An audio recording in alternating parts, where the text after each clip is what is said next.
Hurry up. Judges, may we begin, please? Good morning, everyone. We welcome you to the English Extempore Speech Making Competition. I take this opportunity to welcome our esteemed judges, Ms. Manju Fulka and Ms. Amarjyoti Chawla. The rules of the competition are as follows. Each house will send one contestant from grade 9 and one from grade 10. The speeches will be minimum of 3 minutes and maximum 4 minutes. The speaker may speak for or against or about the topic. The speaker may take a humorous approach, a serious one, or a combination of both. No slang, foul language, or offensive words will be permitted. Time penalties will be imposed if speech goes beyond time limit or is under 3 minutes. Failure to comply with any of the above rules will lead to disqualification. The rubric for the same is as follows. Content of speech carries 30 marks. Expression and delivery carries 30 marks. Clarity of thought and structure of speech carries 20 marks. Overall oratory skill and impact of speech carries 20 marks, and it sums up to 100 marks.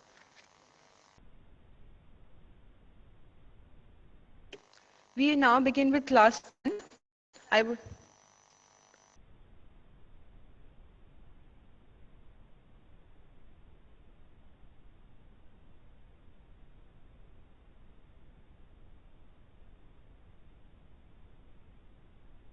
We now begin with class 10. The first speaker is Reva Julka.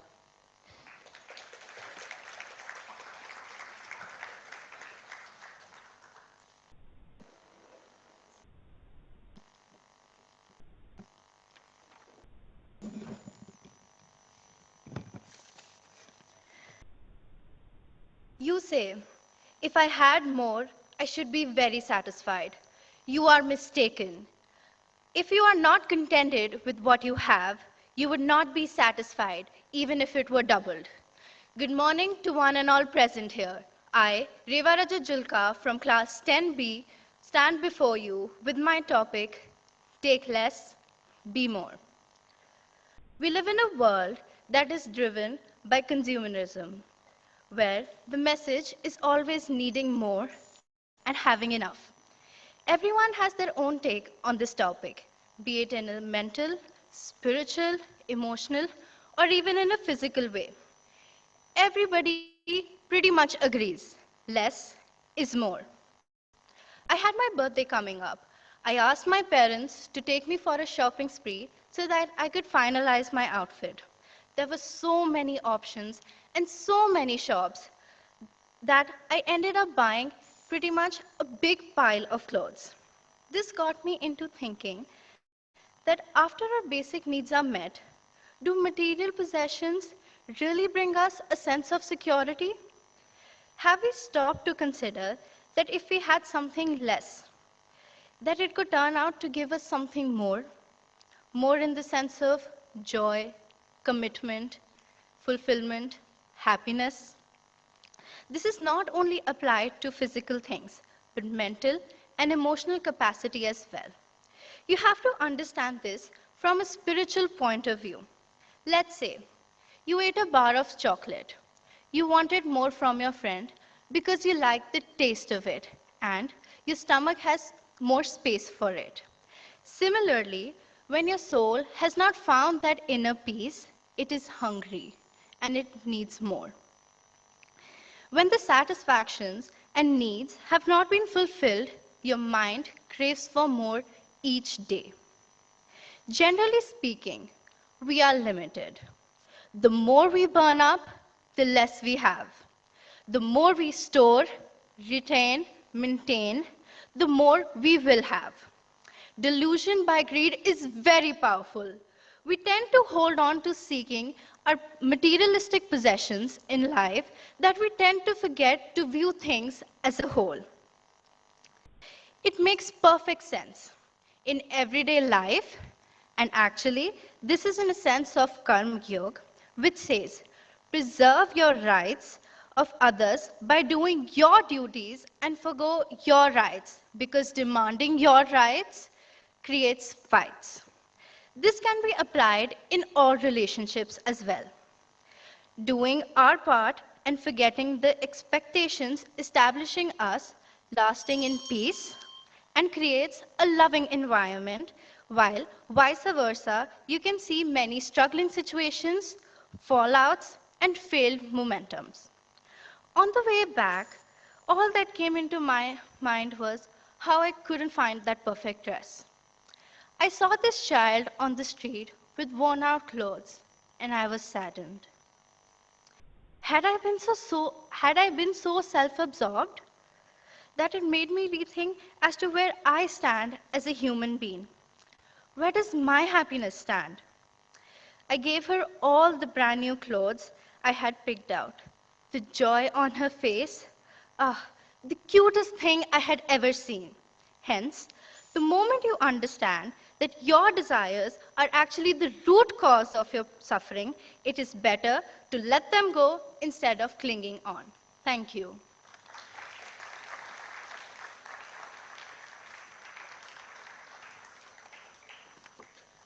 Thank you, Reva. The judges to please note that the speaker spoke for 4 minutes.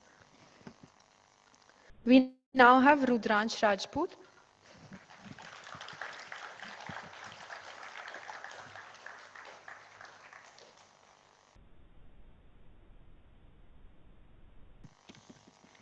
Whatever will not be. You have a part to make it be. You have a part to play in what happens in your life. Don't leave it to chance. Good morning. Today I, Rudransh Rajput, will be speaking on the topic, whatever will be, will be. Now imagine this. You are swimming in a river and enjoying yourself, and a huge wave comes around and pushes you towards a boulder. It grabs you and hurls you towards a huge boulder. Now in this scenario, what would you do? Well, if you are a person who believes in the Creator and who believes that God will help you, then you would not do anything to help yourself. But if you are a person who believes in creating your own destiny, and if you believe in the idea of self-help, you would say, "No, I can't lose so early." You would accept the situation and you would think of solutions. You would see the rocks ahead of you and with grace and ease push yourself away from the obstacles with your own fingertips. Life, I believe, has its own current. Some of our most well-thought plans, visions, goals, expectations are thwarted by unexpected boulders and rocks that get in the way every single time. And we cannot avoid this. Going with the flow is fine in the ideal river. But what about the river of life, which is filled with boulders and problems? The moment we start going with the flow, we collide into these boulders, and this creates frustration and stress in our lives. Live in the moment. Stop regretting the past and fearing the future. Today is all you have. These words in the book Ikigai still have a very huge impact on me. Why don't we spend today to forge the future? An example of this is this auditorium right here. As I see around me, I can see this auditorium lit up with light. Now, would this have been possible if the creator Edison believed in letting things take its own way? No, he believed in being the change he wanted to see in the world. He tried 10,000 times to create the perfect light bulb so that everyone in the world can have houses which are lit up with light. The people who say that whatever will be, are the same people who look both sides before they cross the road, ironically. Now, I do believe in looking both sides myself, so let us look at the other side of the topic. Well, when I was preparing for this very speech, the time constraint ensured that I didn't get time to think about the results. I was not worried about what the judges would think of me. I was only interested in giving my best performance. Even today, as I stand here, I can proudly say that I'm not worried about whether you agree with me or not. All I'm doing is giving my best. And this is what we need to do in life. We cannot be outcome-centric in life. I'm not worried about the result, and I'm sure this attitude has been adopted by many people in this auditorium. Even India's economy wouldn't have been the same if people didn't have this very attitude. Imagine if the Tatas or the Ambanis quit in the beginning because they were frustrated about not being able to achieve their expectations in the beginning. Would they have continued working, believing that God would have no choice but to reward them? No. They believed in going with the flow and being completely immersed to get the best experience. And this is what made them successful, something that only comes with the mentality of whatever will be, will be. On this note, I would like to conclude with a scene I saw in the movie Catch Me If You Can. Two mice fell into a bucket of cream. One mouse drowned and gave up. The other mouse worked so hard that he churned the cream into butter and walked out. Be the latter and not the former. Change your destiny. Take charge of your life. Thank you.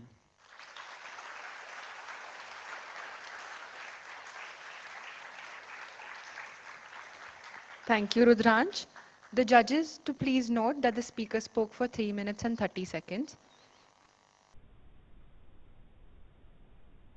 We now have Navika Singh as the third speaker.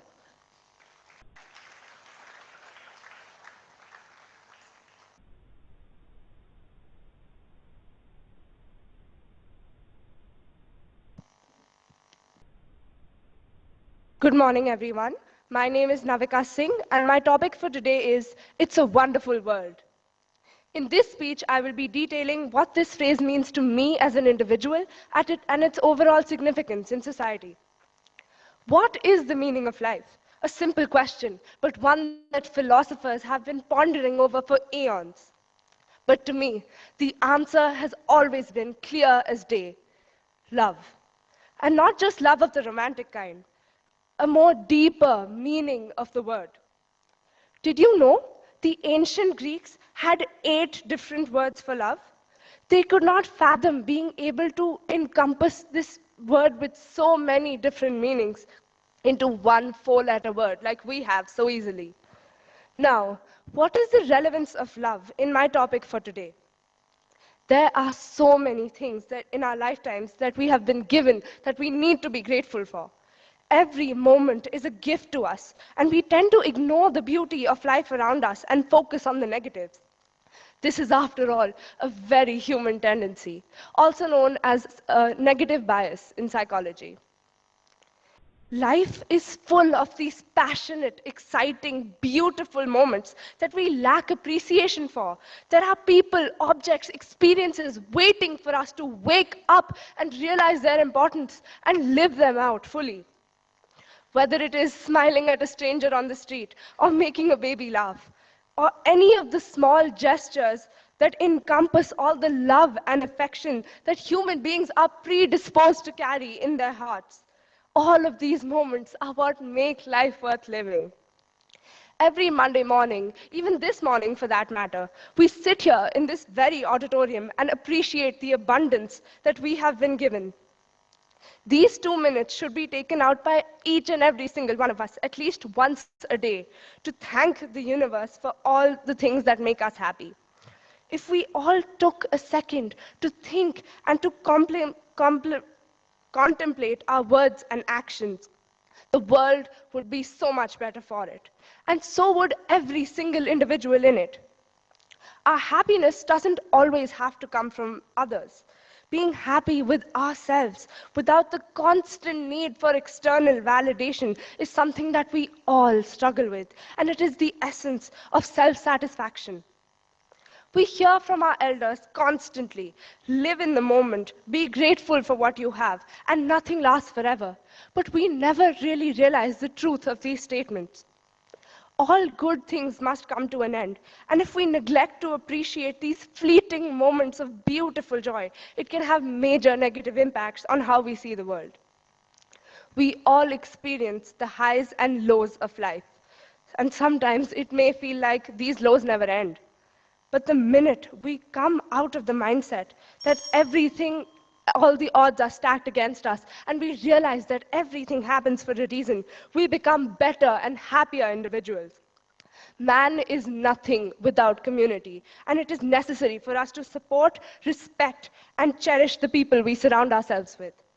The world wouldn't be so wonderful if not for the people who are actively trying to make our lives better without us even noticing. To conclude, I would like to quote Pandit Jawaharlal Nehru. We live in a world that is full of beauty, charm, and adventure. There is no end to the adventures that we can have if only we seek them with our eyes open. Thank you.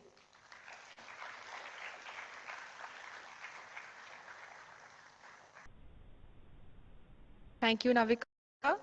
The judges to please note that the speaker spoke for 3 minutes and 50 seconds. We now have Soumya Verma as the fourth speaker.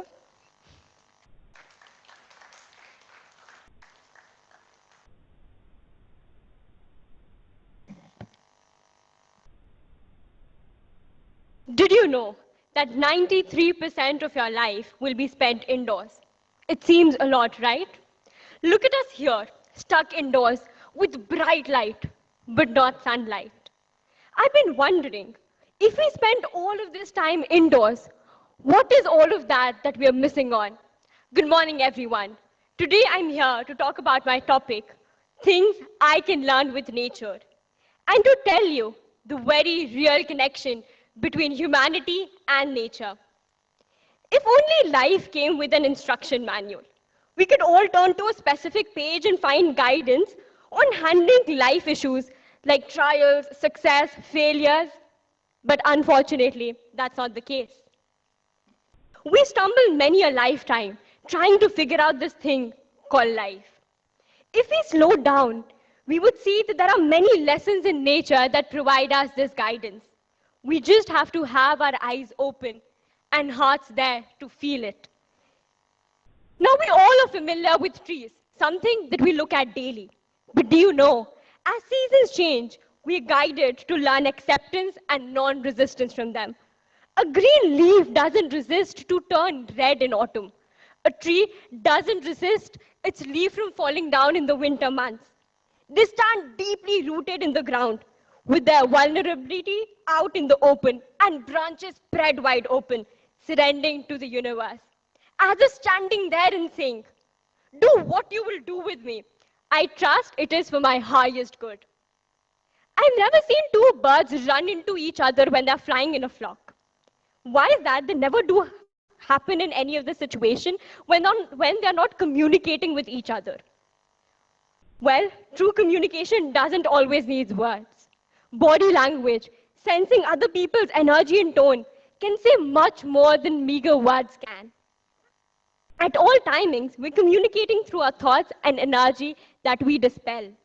As if this is nature telling us, be mindful of your thoughts as the energy behind them can affect others and the world.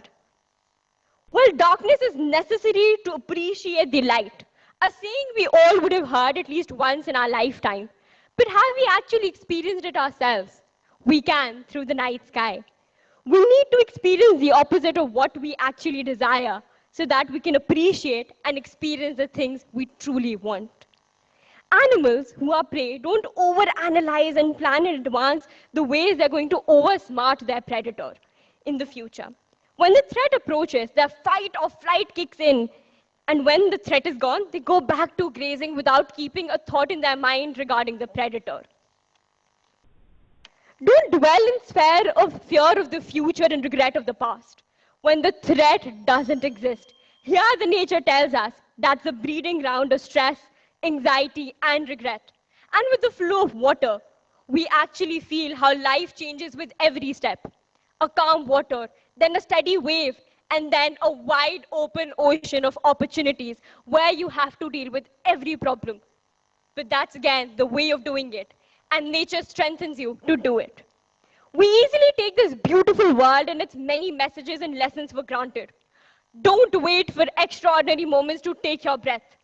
Look to nature and take all the beauty into you and do all of the things that you can with all the guidance they provide. And every moment of your life can be cherished and be successful if you work according to all that the nature is providing to you. Thank you so much.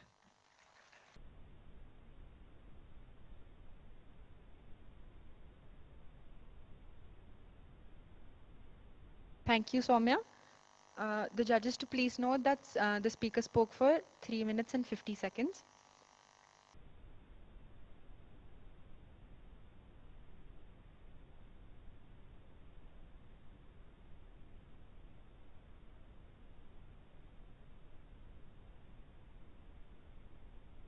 We now begin with class 9. We have Yuvraj Rana as the first speaker.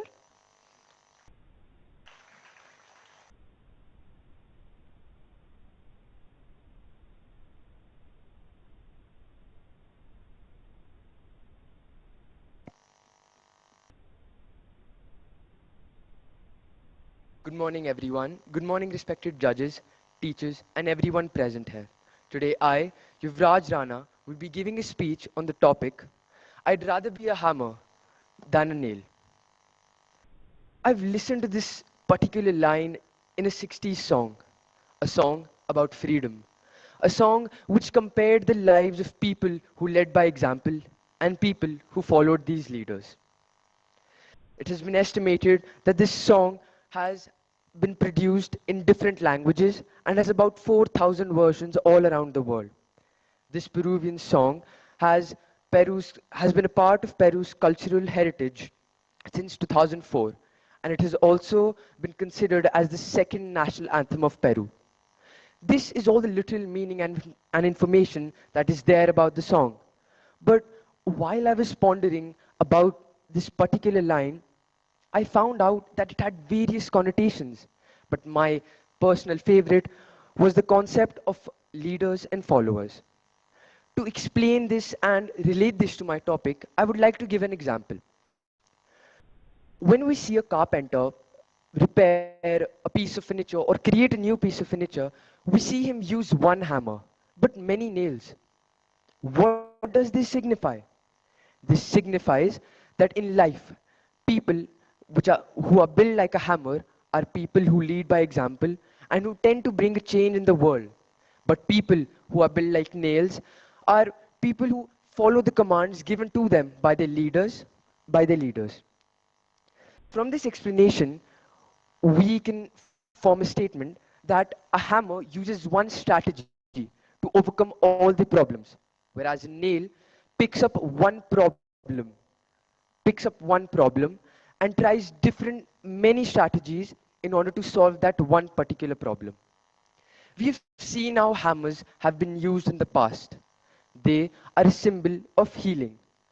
But I think we have not laid enough focus on its dark side. We must remember that a hammer can be both a destroyer and creator of things. But it depends on the person that possesses this power, if they want to lead as a destroyer or as a creator.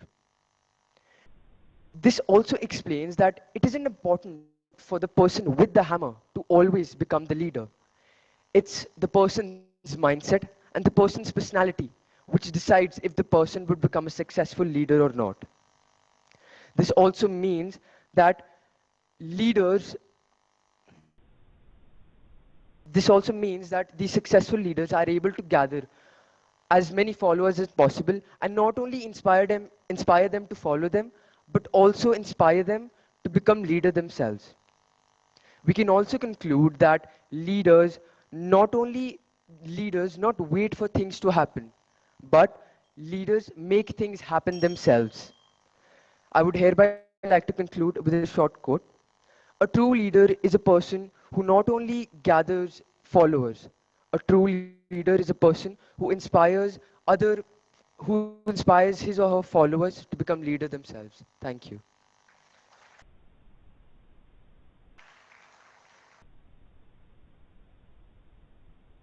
Thank you, Yuvraj. The judges to please note that the speaker spoke for 3 minutes and 20 seconds.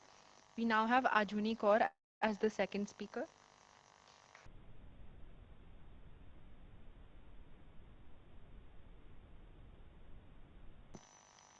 Good morning to one and all present here, esteemed judges and my dear friends and teachers. Today my topic for this extempore is things we can learn from children. So before I begin, I would like to ask you all, when was the last time you were called childish? Well, what has happened in this world is that we have made being immature synonymous with the term childish. And I don't think that is a right thing to do. We all know that exams are coming right now, and we are overburdened with the syllabus and piles of work that we have to memorize, and it's just stressful. And 2 days before the exam, we just want to leave it and be like, oh, can we please be free and go out to play?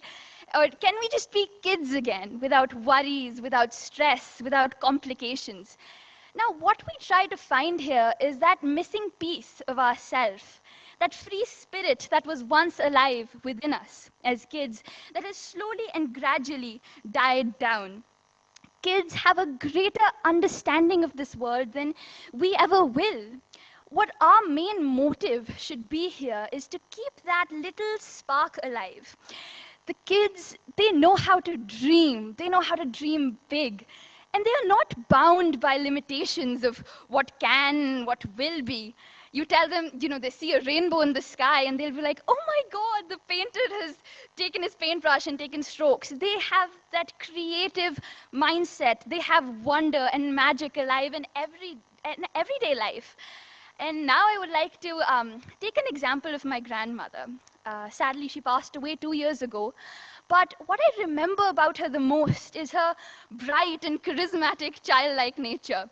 I remember very vividly at the dinner table at night, whenever we had finished our dinner, there was always dessert. And she loved dessert. The amount of happiness and that spark that you could see on her face when we said that there's ice cream, especially when there was butterscotch, she was just very excited.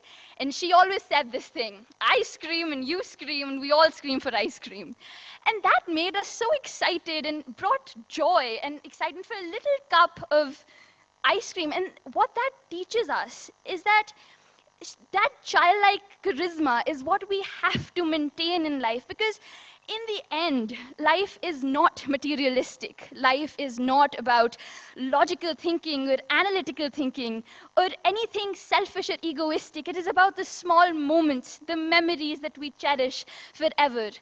Give a child a toffee, and the amount of happiness you'll see on their face is mind-blowing. And we, on the other hand, as adults, would be like, oh, I just got a BMW. Oh, I just got a new Mercedes. However, I'm not happy. Well, ask the kids how to be happy, and they'll teach you.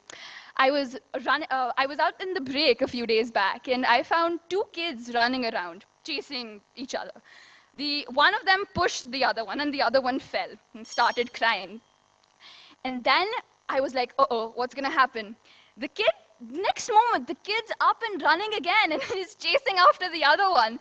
So what that taught me is that how easily and how innocently kids can forget and forgive, unlike us adults who hold grudges and ruin relationships and bonds over small hurdles that we face. Even wars in the past, they have been based on egoistic and selfish needs. Why not see everyone? Why not see the world through the eyes of a child, the innocent eyes of a child, who has no hatred, who is not judgmental, who looks into the very soul of people and not into their outer appearance? Someone who doesn't judge anyone based on their outer appearance, their features, but what lies within. In the end, I would like to say, dream big like a child, because they don't dream about surviving or getting ahead. They dream about flying. Thank you.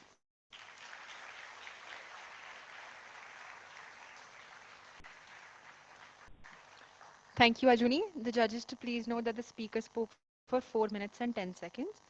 We now have Gurjay Singh as the third speaker from grade 9.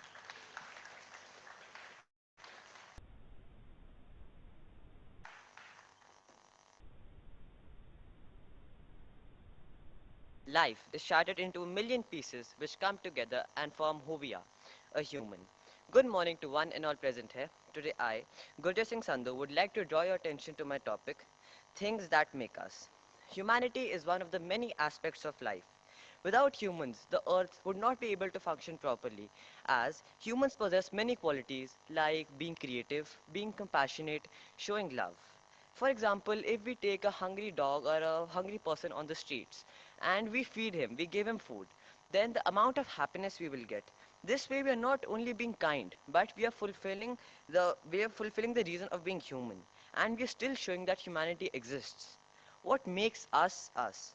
Me, you, and everyone sitting here are humans. But the things that build us, the things without which we won't be able to survive, give us a leg to stand on. For example, we all have family and friends. They are motivation. They are the reason for which we keep going. Without which we won't be able to survive. Our life is built on sand. But it is us who has to prevent it from going on with the flow. It is us who has to make a difference. Improvement. In life, we have nothing to prove, but everything to improve. There is always one room for improvement, and no one is flawless. We all were born with imperfections, but it is us who has to shape ourselves and turn our biggest weakness into our biggest strength. These imperfections are tasks given to us, which we have to complete and turn them into perfections. In order to improve, we need to do the job dedicatedly, with room for minimal flaws.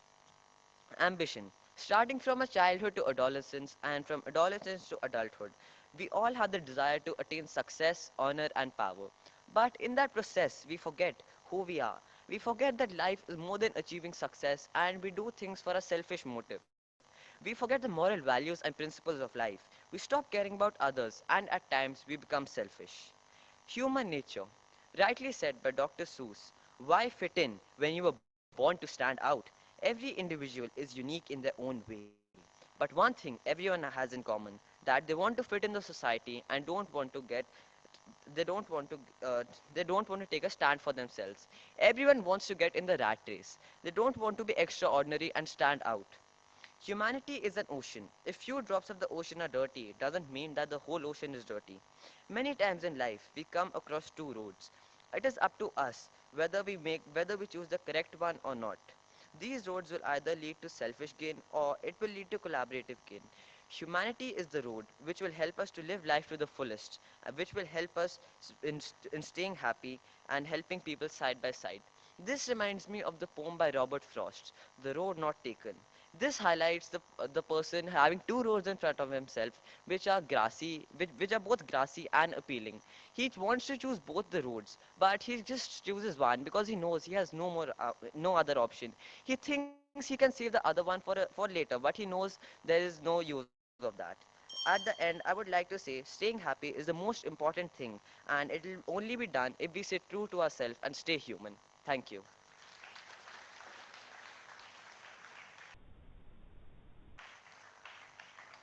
Thank you, Gurjit. The judges to please note that the speaker spoke for 3 minutes and 10 seconds. We now have Nikasha Luthra as the fourth speaker from grade 9.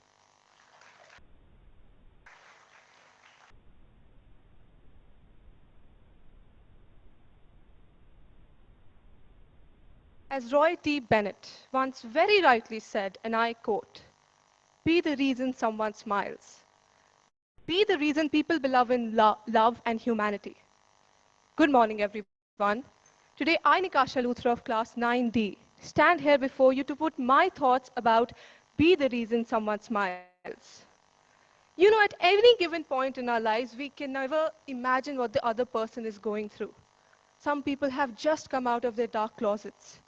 Maybe when we meet a person after a long time, we say things like, I can't recognize the person you're becoming. I can't, get your vibe.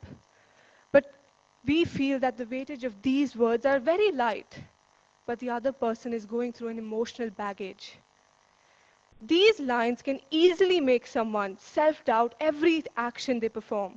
They start to close themselves in their rooms and start to detach from the world.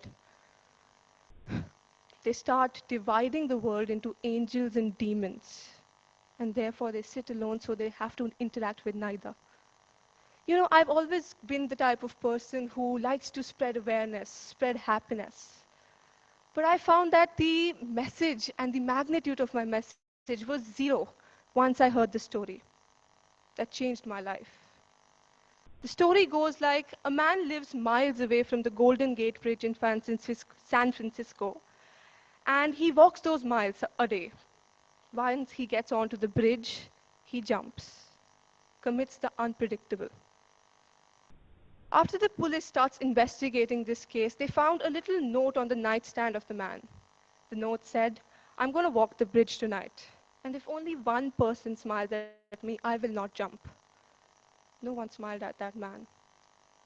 Led him to believing that he is alone, he is sad, and all these emotions led him to taking his own life. After hearing this story, every piece of my soul was just shattered. I couldn't help but think, what kind of a selfish world do we live in? I set some new goals for myself. except from materialism, my profession, and just thinking about myself, I wanted to radiate positivity in the hope that something might reach out to someone and impact them in the positive way. Even with the smallest efforts, I wanted to be the improvement in someone's life. Not to sound dramatic or unrealistic, but I want to be the beacon of life in someone's darkness. With my struggles, I want to tell them that with the right hard work and with the right attitude, anything is possible. But I am unable to do this without all of you sitting here.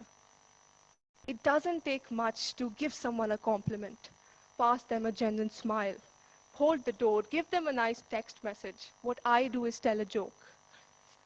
But being the positive impact in someone's life is an opportunity we all should grasp. But please, promise me one thing. Never let another person be the man on the bridge. Thank you.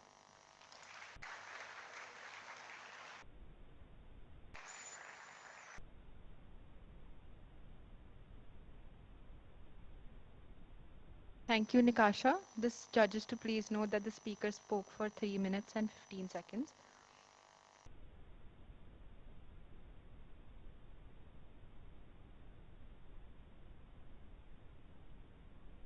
Thank you, Class 9. I now request Miss Amarjyoti Chawla to please say a few words.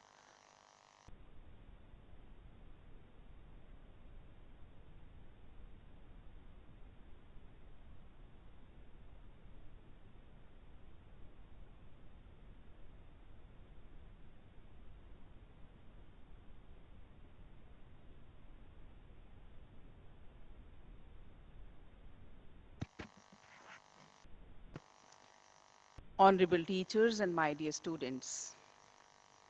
It is really a lovely day, full of celebrations, full of knowledge and knowledge sharing. And for the last contestant, believe you me, we as Vivekites pledge that we'll never make anyone like the person on the bridge. We will make someone smile each day because what all we give multiplies in the universe and comes back to us, and multiplication is minimum by 10. So spread happiness, it will come back to you. And dear students sitting in this audi, I was just thinking about your teachers. Your teachers who really work like the birds which fly very high in the sky. Anyone sitting in the audi? Open question.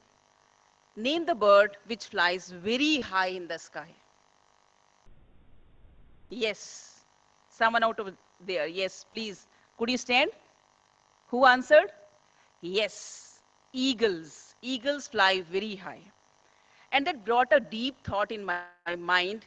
Your teachers are working like eagles, and I'll prove it here. Being a science teacher, I'll prove it here. You know, eagles, how do they make their babies fly high?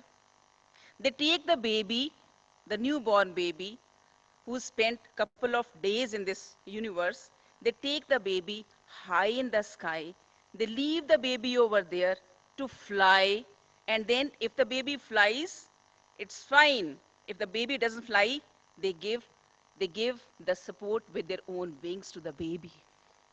This is what your teachers are giving. Maybe it's your exam, maybe it's MUN, maybe it is half yearly, maybe it is extempore. They take you up, they fill you with knowledge, they support you, they give you a push from there. And then if you fly comfortably, it's fine. If you fumble here and there, they come beneath, they support you with their wings. Hats off to all the teachers of Vivek High. 3 cheers. 1, 2, 1, 2. 1, 2, 1, 2, 3. I salute all the participants. You made our day. Everything was well composed, well delivered, well thought of. You all are winners from our sides. It's very difficult to come here and speak and deliver. The topics were chosen very vigilantly. You thought on those topics very fluently, very thoroughly, and you delivered so well. God bless us all. Thank you. Jai Hind.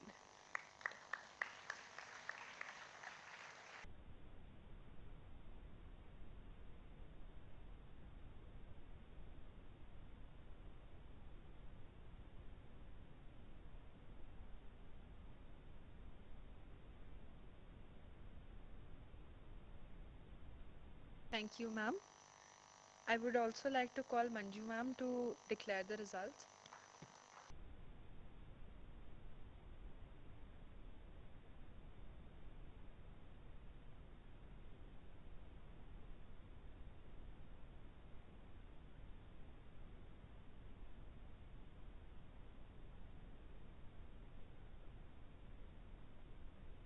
Good morning, everyone. You know, when I came, I told ma'am I have a very bad throat and don't make me speak today. But after hearing all the topics, I was dying to speak to all of you. It was like an extempore, event for me also when I was judging you. I just want to, I want to congratulate all the contestants. You did a great job, and I loved the topics. What I liked was I made little notes. So while the result is coming, you know, the first topic was dealing with the concept of less is more. So I'm just going to tell you, remember the wealthiest man is the person who needs the least. That should say it all. So I was busy making my own extempore based notes. The next topic was also very nice. Whatever will be, ke sara sara. But remember, God helps those who help themselves. So I was just adding that line to that child who said, "Okay, don't leave it to God." But yes, there is a superpower, and God actually helps those who help themselves. So keep that in mind and work very hard. It's a wonderful world. Today, while driving to school, that song played in my car on repeat. So it's a wonderful song. If you haven't heard it, please go home today on Spotify or whatever you hear. Hear the song, It's a Wonderful World. It's like an anthem. And it truly is a wonderful world. And things I can learn from nature, I also wanted to add a little bit that there is, when we said there are no prescribed books, yes, in our Shastra we have the Bhagavad Gita. Every page will teach you what you need to learn on any topic of your life. Please remember, children, as of today, please get the Bhagavad Gita, keep it on your bedside. Whatever be your religion, it doesn't matter. It's a manual on how to live life, duty, clarity of thought at any stage of life on any topic. Believe me, please get it. You will do yourself uh, I don't know what to say. You'll do yourself a good service. So remember, the manual is available. You will learn. Grade 9, great job again. Again, a very favorite song of mine when I was growing up. I'd rather be a hammer than a nail. I think Simon and Garfunkel really made it famous. And it's all a song about being a doer. I'd rather be a forest than a street, meaning don't limit yourself. The world is out there, the world is your oyster. Be a doer. You will make a difference in every small way, like even just giving a smile to someone. We're still waiting for the results. I'll speak a little bit more. All right. And things we can learn from children. It's my favorite book in the library, which I keep telling all of you. Most of you just ignore me and don't bother to hear me. I always say all that we need to learn, we learned in kindergarten. It's a book which I feel you all should live by. And remember, the creative adult is the child who survived. So children represent truth, purity, and innocence. Don't ever lose that. You're 15, 16 years old today. 30 years from now, 40 years from now, you will become adults, grandparents. Just remember, be creative, be truthful, maintain the purity and innocence of yourself, and life is beautiful. We lose all this somewhere along the way of ambition. Another child I was invigilating an exam and said, no, ma'am, only money matters in life. I said, money is only a way to represent security, safety, a means to an end, nothing more. So remember purity, innocence, truthfulness. They will carry you through. Are the results ready? All right, I get to speak a little bit more. Things that make us. I think nothing beyond insaniyat. Be human, good thoughts, kind words, good deeds. Wherever we are coming from, whichever household we are coming from, economic strata, whatever religion, nothing can beat this. Good thoughts, kind words, good deeds. We'll reach wherever we want to be. And the last, be the reason why someone smiles. That story had a little sad thought that that person was going to jump off because he was so alone. My message to you young adults is please value the gift of life itself. Whatever comes your way, your exams in आपकी age पे अभी this the only thing matters to you is marks, tuitions, a little bit of awareness of the opposite sex and whatever comes with it. Please, all that is part of life. But value the gift of life. Your parents have created you. Be grateful to them for the fact that they've given you life. And there is nothing above the fact that you're alive. You're just going to get 70, 80, 90 odd years on this planet and then we'll all be gone. So value your time and value the gift of life. And now for the results. Okay, so we start with the individual results. I'm going to start with class 10. At the third position is Navika from Nalanda House. Soumya at the second position from Taxila. And the first position, class 10, goes to Rudramsh of Vikramshila. Class 9, the individual results. Again, there's a tie for the third position. All of you were so good. You know, believe me, when we were grading you with the marks also, it's barely 0.1, 0.2, 0.5. It's very difficult to give absolutely a difference in the grade. So at third position, shared by Ajuni and Gurjay. At second position, Yuvraj. And at first position, Nikasha. Okay. Now we go for the house results. At the fourth position, fourth is Nalanda. And third position, Taxila. Second position, Gandhara. And the first position, Vikramshila. Thank you.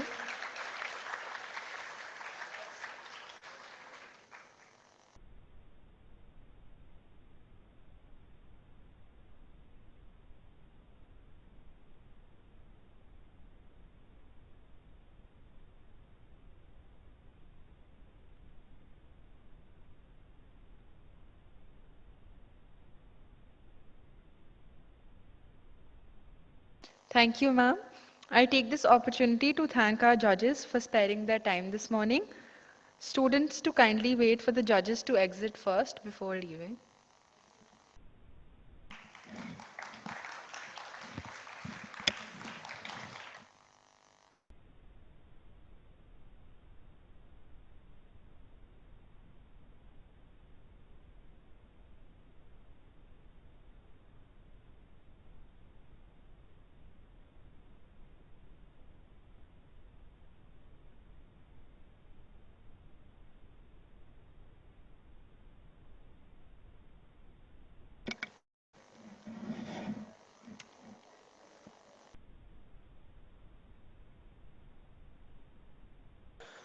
I would request the students to stand up. Ninth class goes first.